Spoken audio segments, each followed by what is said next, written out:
Adekunle Samuel is a human resources culture consultant at Target Corporation. In this role, he ensures awareness, understanding, and adoption of Target's culture, vision, and values throughout the enterprise. His ability to effectively build relationships in conjunction with his strategic mindset consistently drives Target's business forward while setting others up for success.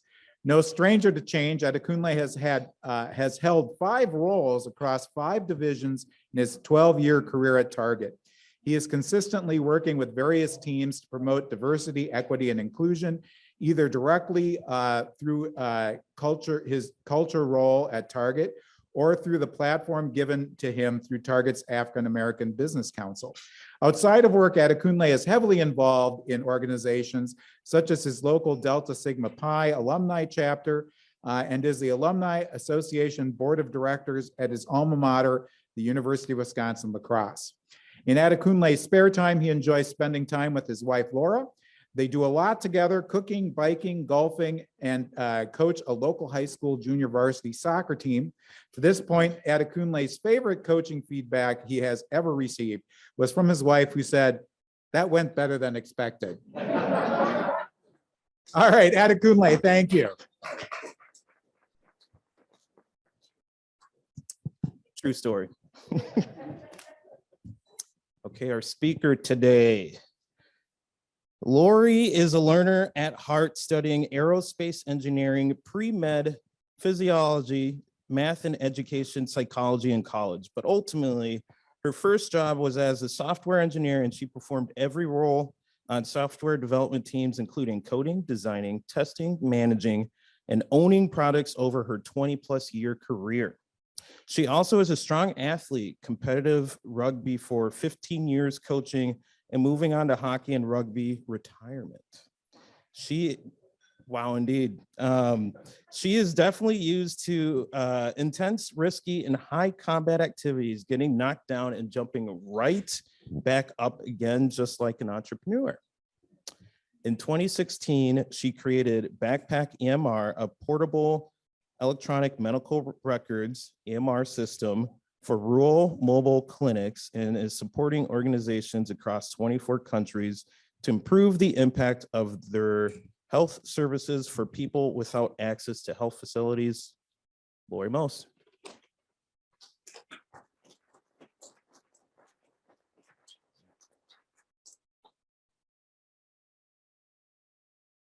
Hi. Thank you very much for that intro. Oh, yeah, let me pull that up here. No, I do not. I think so. Can you all hear me? Okay, while I'm getting this set up, I just wanted to say thank you very much for having me. Thank you, Karen Scott. She brought me in, and thanks for welcoming me, Rob. I know we've had a little history together too. I can talk to you all about that in a bit here as well, but let me make sure I can share my screen. I clearly have too many presentations up right now. I have about 5 investor meetings coming up after this. Okay, go. And this is my first Rotary meeting. So this was actually really exciting for me. I had no idea all of the great things that you all do. And you're a very fun group, which is really, really cool to see. And this is my first like in-person presentation. So thank you for letting me do this and practice on you all. Okay, so Lori Most is my name, founder of Binary Bridge, and we're going to talk a little bit about this bridging health disparities in emerging economies. So first, a bit about me. You heard a little bit already, and I put the tagline here, should have seen it coming. So from an entrepreneur standpoint, this was not in my sort of vast vision of my life. I was sure I would be sitting in a lab or, you know, doing something in science or technology, but here I am as an entrepreneur. So interested in everything like you heard. I could not decide what I wanted to do in college. I wanted to do everything. So I would do something and do it. And I would be almost graduate. And I was like, I want to do something else too. I want to do this and I want to do that. So interested in everything. Definitely entrepreneur, risk taker. You heard I did rugby for a long time, also hockey. And then from a software development standpoint, it was kind of the perfect career for me because you could do all kinds of industries. You can see I was a Target and, the Dallas Cowboys and C.H. Robinson on logistics. I mean, there were so many different industries that I could kind of get into and understand. So also very entrepreneurial, moved around a lot there. So it all starts, your journey starts with a problem, right? So there's always some kind of struggle that's going to get you into this entrepreneurial piece. So this is my origin story. All starts with my sister. So this is my sister Tina. She is a orthopedic surgical physician assistant at Regions. And she's here in her scrubs. I had to take a photo for my mom to prove that she was eating in between surgeries. She didn't believe me, but she would do lots of good stuff. So she would go down to Peru a few times a year and help with orthopedic surgeries there pro bono. And so I always figured she'd come back and be really excited and refreshed, but she would come back frustrated and exhausted. And she said, it was just, there has to be a better way. She said, please, can you come and help with some efficiency? So that's exactly what I did. So experienced it for myself. So I went down in 2013 to go to one of these clinics. And so just to kind of get you into the spirit of what happened here, this first picture is 100 patients were waiting to get through this clinic in one day. So 100 patients, they came from 3 days travel, to get to this clinic through boats and float planes and, bikes and all over. So we had to get them through, I guess is what I'm saying. So there was no option not to. So paper process. So you can see in the paper form there, everyone would fill these out. It would travel around with the patient. During the clinic, it was okay. The problem was they had seen a lot of these patients before. And they had no history. Like, what did we see you for last time? Did we actually do a surgery for you? They had no idea because those papers were back in the States. So that was kind of problem number one. So the next problem, so they would go in to see the doctor, and you can see in this photo here of all of us sitting around this table. I'm in the back there. I look really unhappy because we were up till 1 o'clock in the morning trying to figure out who was going to get surgery because they were shuffling around these papers to everyone on the surgical team. So you need the surgeons, need the nurses, the people doing the implants. My sister from PA perspective, everyone had to give input. And so you would shuffle papers and there'd be, pictures on devices of the injury site or the x-ray and which device is that on? Oh, this one. And you'd scroll through. It took so long. So I'm very unhappy. Like, oh, we have to solve this problem, right? And beyond that, then they would do a surgical day where they needed more information to add more. And then after that, post-op. And then even after that was follow-up. So there were so many different touch points to these patients that were not collated in one spot. So this was sort of the problem and the struggle that we started with. So intense requirements. There's a reason why there's not electronic medical records for this specifically. Intense, there has to be, portable, rugged, it has to be lightweight. So as you can imagine, they're moving around, they're traveling, you can't bring big clunky laptops or desktops, right? Simple, no training. There were always constantly new volunteers coming on. You can't have a 3-day training session on the EMR. Has to be done offline. You can't be connected to the internet. You don't have the internet. The central database, so you have to have some central place to store it. You couldn't have everybody just offline on their own devices. You have to share data. So this data sharing without the internet is also an interesting conundrum. And my goal was faster than paper. There's no way I was going to bring some clunky electronic system if we were going to be slower than what they were currently doing. So that's what we had. That was kind of the mission. So the solution, can we solve this with tech and is it going to work? Well, this was our timeline. So identified this problem in 2013. 2014 is when I started researching. I downloaded all kinds of EMRs that were out there that were for sort of these low income areas. Nothing really fit the requirements at all. So we applied for a grant. 2015, we actually received the grant and I sort of built this team. And then I actually pulled together this small little development team. And then I actually quit my job for about 5 months just to make sure that we could make this happen. So started coding and it took us about 5 months, but then we had our prototype in 2015. So innovative architecture. I won't go too much into the details. If anyone wants more info, let me know. But this is an offline peer-to-peer syncing system. So there are mini databases on all of the devices, and we chose iPads. And then you get on this little local Wi-Fi and they'll all talk to each other. So there's no local server. There's no reason to plug in a server into the wall, and there's no reason for the internet either. So this is kind of a crazy, weird technology. No one had been doing this. It was all just kind of figuring this out. You can't just Google a problem. So that's what we ended up doing. And then we do back it up to the cloud when you do have internet access. So this is how we were. So Peter was our lead engineer, and we, moment of truth, is this going to work? And of course it did. So we found there were no waiting lines. This was a surprise to a lot of the team. The medical professionals were sure it was going to slow things down. Everything was really smooth, fast surgical planning. We plugged in an iPad to a projector. We projected it on a white wall so everyone could see it at the same time. Photos were included. You could see the x-rays right there. It was so fast. We were in bed by 8. It was great. It was amazing. So we found we really did bring some true value add. So we saw it was faster, we're more efficient, less exhaustion, more sleep, better care, which is really what we were after. So then I had to just sit and think, where is the real impact? So I did talk to other surgical teams that were very interested in it, but the real impact, so I put this quote on here. So half of the world's population lacks access to basic healthcare. So surgical is very important, but basic healthcare was a really primary piece for me. So I started doing some investigating. I went to Togo, West Africa. I put up some pictures here just so you could kind of see the environment. We went to really rural areas, and there's not a lot out there. And so this is kind of the environment we were working in. I went with a team who was doing some trips. They had done a lot of these. So they go back to these same villages and areas year after year. And so we saw a lot of these teams. If you see up in that top picture, that's me next to a gentleman. We're doing vitals here. So to the left of him, there was registration. Then we were doing vitals. Then you can see in the top right picture, exams in the back. The exam privacy was behind a curtain if there was any real exam that needed to be done. And then you can see in the pharmacy, it's kind of just a mess of, it's organized chaos, but lots of medications there happening. So this allowed me to learn a lot about what needed to go into this process. So I'm a huge believer in not just developing something that you think people need, right?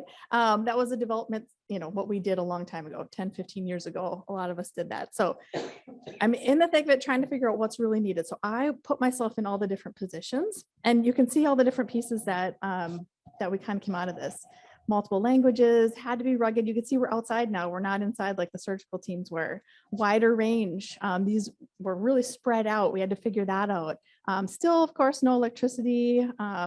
We had it rained. You can't rely on solar, anything, right? So it rained almost every day.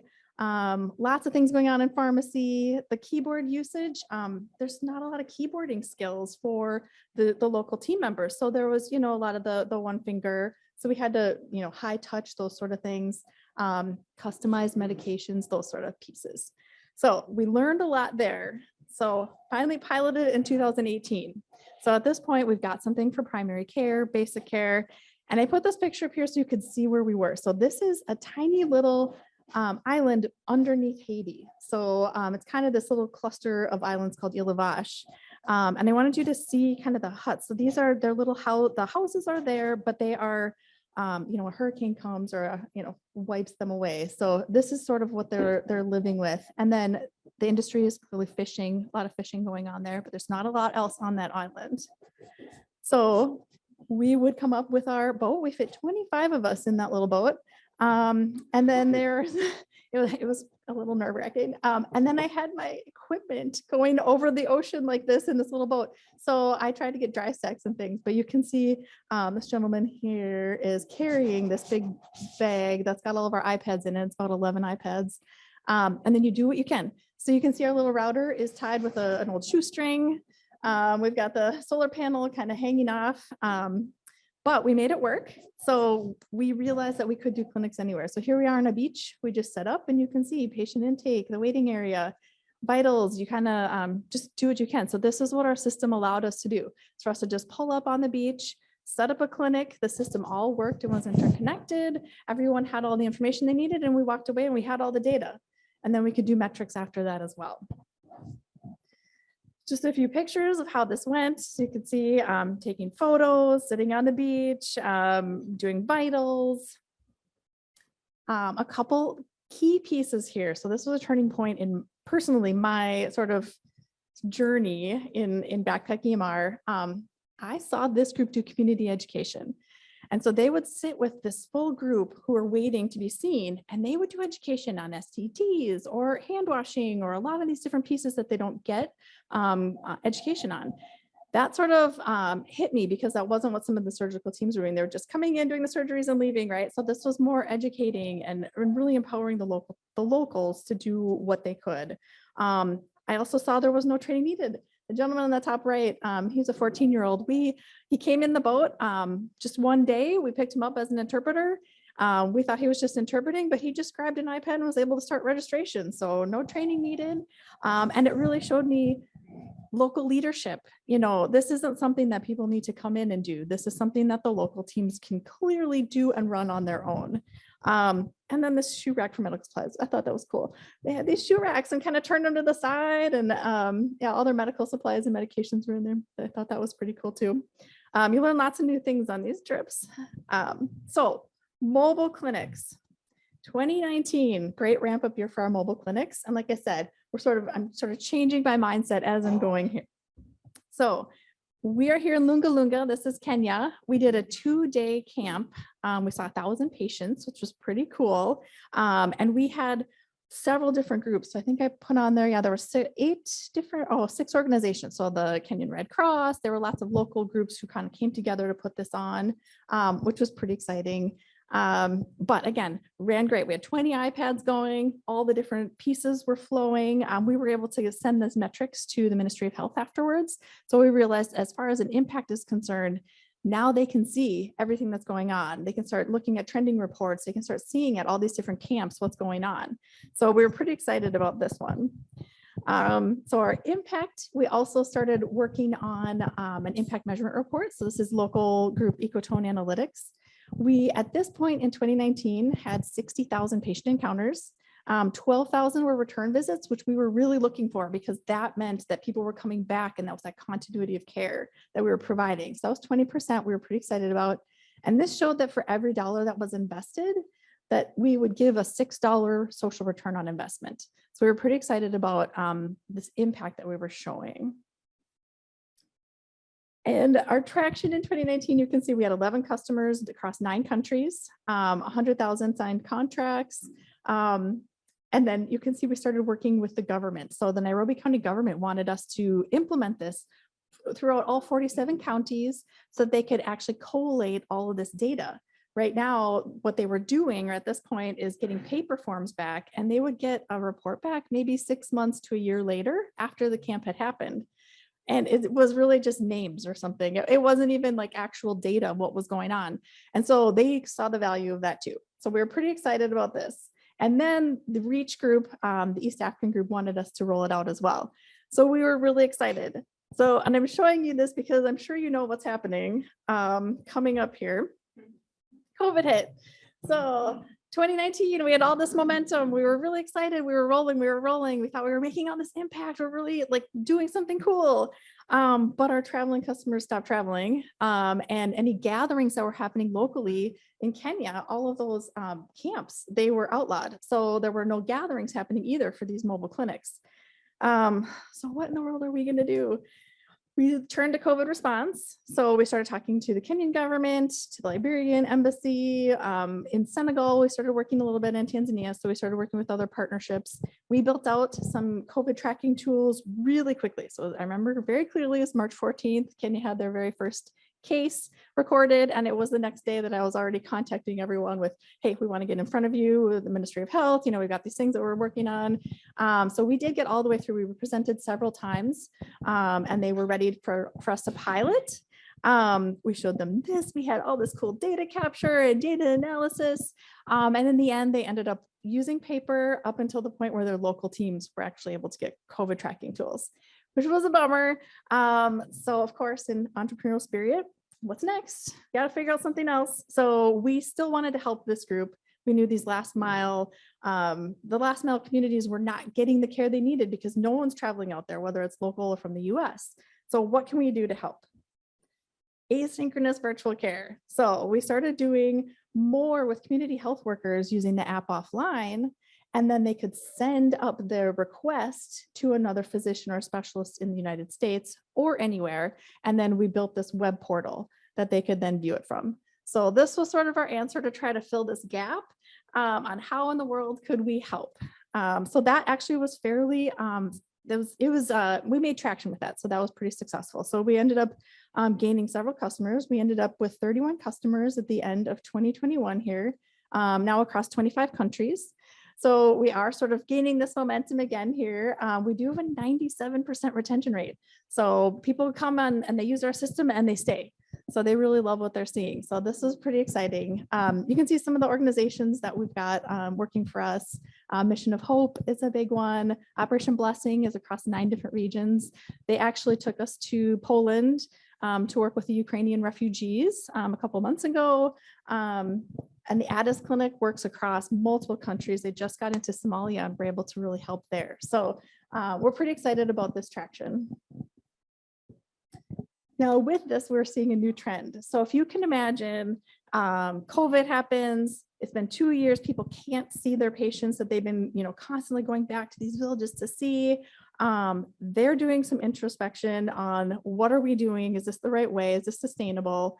And what a lot of them realized was they needed to build a permanent clinic. They needed to have this local. It can't just be this team flying in and flying out. And so they all either started building or starting supporting these local permanent clinics.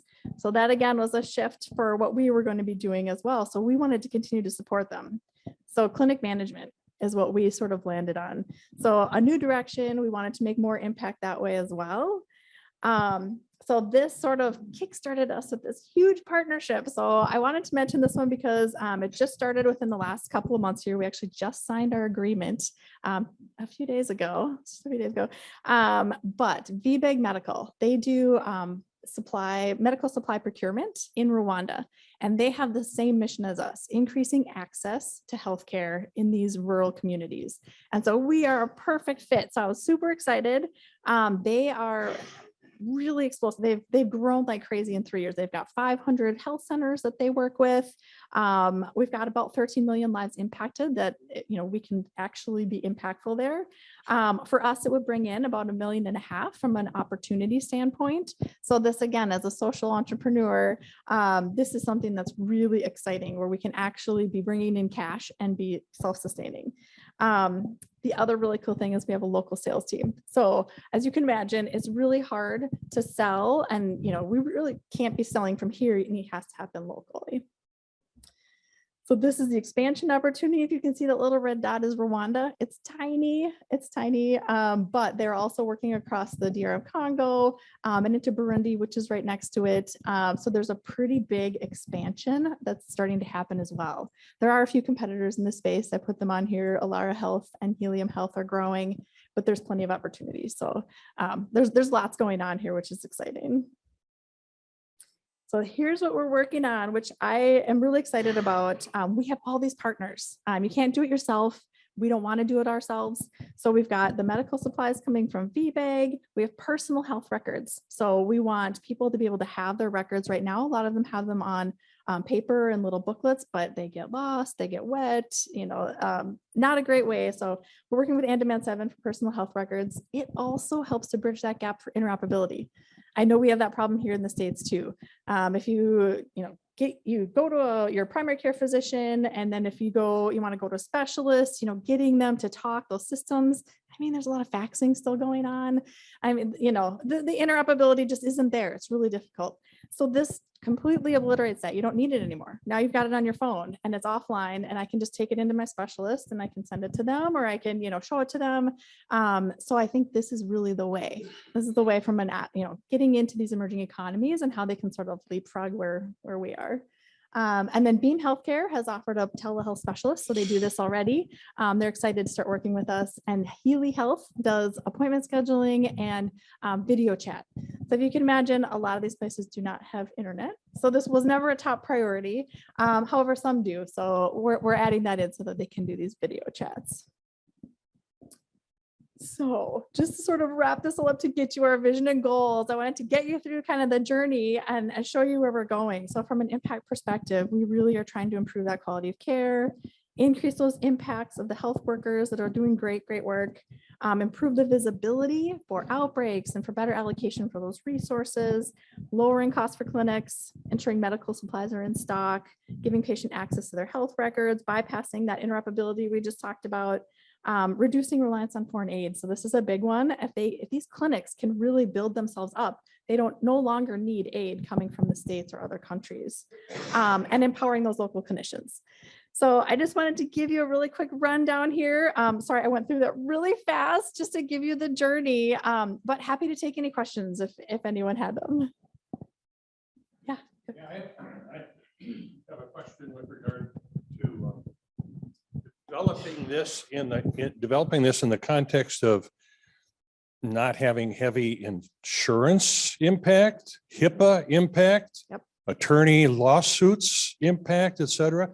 Yep. Did that really grease the skids to make this happen where you could never pull this off in the United States? Yeah, it would be really difficult to do here in the US. So each of these countries are getting more and more mature with their data protection policies. So I do have to take a look at those from a HIPAA standpoint. And a lot of them are very focused on patient consent. And so a lot of it's more process versus the technology piece, which is good. On the technology side, they just want it to be secure. And so from a security standpoint, I was at Target right after the data breach, working on the guest authentication side. So I'm very conscious of security. So we know we have that covered. So you're right, we wouldn't be able to likely do it as easily here. But yeah, a lot of it is just educating about patient consent.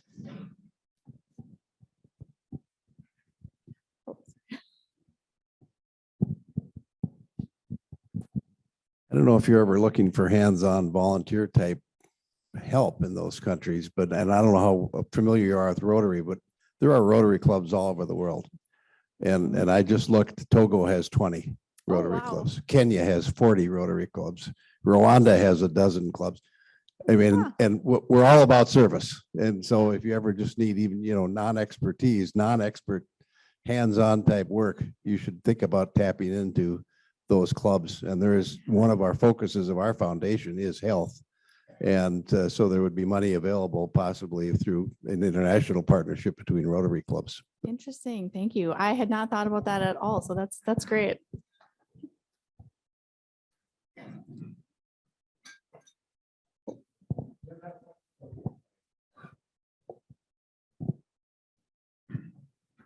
I'm curious about the organization itself that you now represent. I mean, Yeah. you're a fireball and you can't do everything. You must have other people. What's your organization look like today? Is it a for-profit, a nonprofit? Tell us a little bit about the structure that's Sure. getting all these accomplishments happening. Yeah, thanks. That's a great question. We are a social enterprise, so we're officially a public benefit corporation. So we are a C Corp, so we are technically for profit. I didn't want to go, I contemplated nonprofit, but it's everyone going after the same grants. It's constantly grants. And it kind of like hurt my heart to think about that. Now I've got investors instead. It's kind of similar, but yeah, so I did go the for-profit route, but public benefits. So in our bylaws, it clearly states we are benefiting accessibility and quality of care in these rural communities so that no stakeholder can sue us if we're not going into the US market. So that's why we did that. And I do have a few people that work with me. I'll tell you, I wish we could get more funding so I could hire a whole team. But I do have two pseudo full-timers. They're both contracts. So I've got one salesperson who's local, and then I have another developer. He is currently in Indiana. So I just hired him on as a contractor. So it's the three of us. And then I do have a handful of just nights and weekends people. So there are two that are at Snapchat. There's one at the Boeing. They'll occasionally code at night. So we don't have a lot. It's been it's stressful. There's a whole nother journey, along with this journey that goes through the financial piece and the struggles and challenges, but yeah, it's a lot. Oh, thanks. Yeah. Ooh. It's persistence, right? It's that just keep going. Hey, Laurie, we have a question online from Sean Irwin. How often do you travel to these countries and how do you decide when to go? Yeah, that's a great question. I used to travel a lot more, obviously before COVID. So I usually will go and travel if it's learning. So especially if we're doing new modules. So if it's like maternal health, we really want to get maternal health in. So I will go now that travel has opened up a bit. So I'll start traveling a little more to visit those clinics and see how it's done. So in the heyday of travel, I was going probably once every couple of months. So I do have, a pretty thick passport of stamps, which is kind of fun. But I haven't traveled much. I went to Rwanda last month to really solidify this partnership, but that's the first time I've traveled in 2 years. So yeah, I don't get to travel too much yet, or haven't. And another question from Sean. Do you have an outside advisory board? I do have, I've got a board of directors, and then I have a whole suite of advisors. So one thing that's really cool about Minnesota is there's so many people that are willing to help, especially from retired business people. I've had so many advisors. So one thing that's great about Minnesota is that. So I do have an advisory board as well.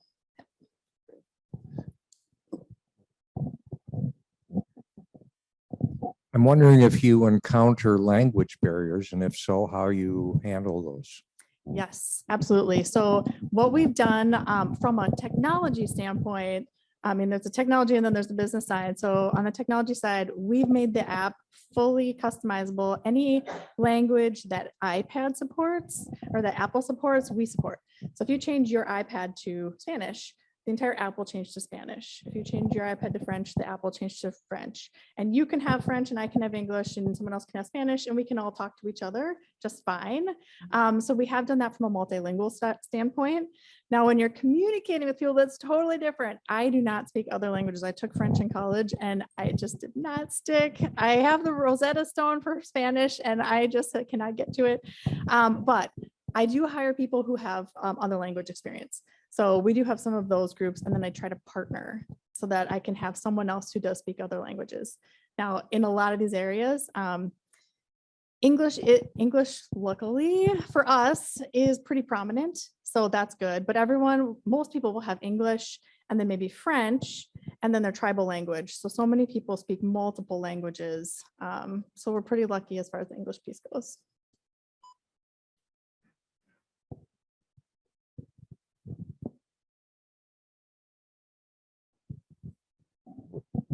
Thank you so much for coming today. This is just fascinating. But when you first started speaking and said something about people who lack access to care because they're just so remote, it made me think of all the places in this country and even in Minnesota where people can't, because they're too ill or elderly, don't have a car, you name it, cannot get to a central place of healthcare.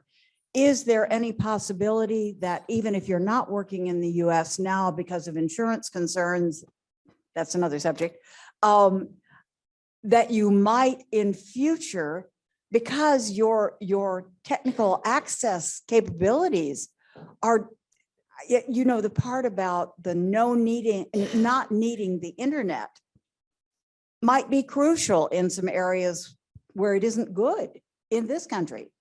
Yep, it's a great question. We definitely have been looking at that as well. It's sort of in the set and kind of the back of my mind always about, can we do something? We do have one group who does work primarily in Africa, but who has one member in the United States doing a study on people in the home that can't leave. And like, if we come to you, can we reduce ER visits? And so doing some of that sort of analysis with our system. So that is one use case, but we have looked at others. So other tribal reservations, those kind of things where I think we could be used. And I think that once we build up this clinic management piece where we're a little more, we've got more of the features that like a United States doctor would expect to have, we might be more usable here in the US. So right now it's just so simplified, but I think that we could, and it's something we're definitely looked at. Yeah. Sure.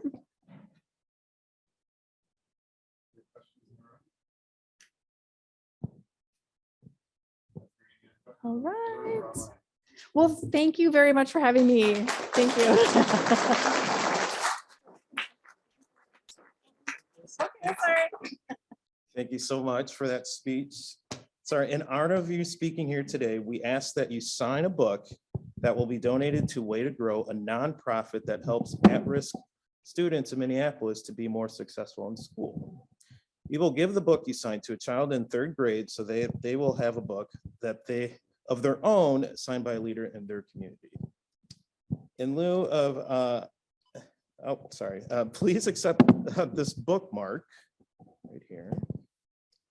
Yeah, so made by the project participants that we have supported in Haiti. So thank you so much for your speech. That was great. Yeah. Thank you. Thank you. very Yeah. much.